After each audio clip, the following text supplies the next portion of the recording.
هلا أصدقائي، السلام عليكم. عظم الله أجورنا وأجوركم بهذا المصاب الجليل والعظيم، وتقبل منا ومنكم صالح الأعمال والثوابات والنيات الصالحة إن شاء الله.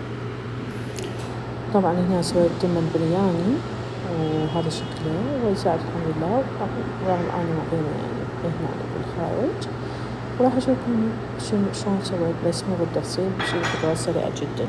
ويا راح أشوفكم باقي التفاصيل، وإن شاء الله أجيبكم هذا الفيديو المبسط.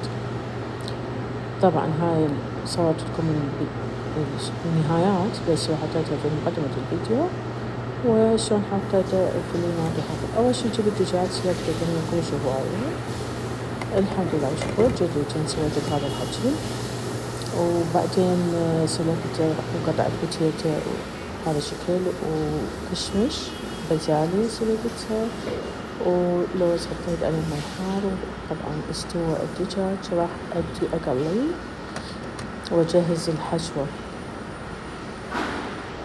يعني هاي كمية شوفوا سويت هاي الشعرية، بديت أحمس بيها، وطبعا حطيت لها بزالي بعد ما سلقتها، ولقيت حطيتها طبعا ماي الشعرية استوت، وحطيت البوتيتا بعد ما طلعتها بهذا الشكل. طبعا بهارات مال برياني، فلفل أسود وبصل، كشمش مستوي بهذا الشكل، وراح أحمس الكشمش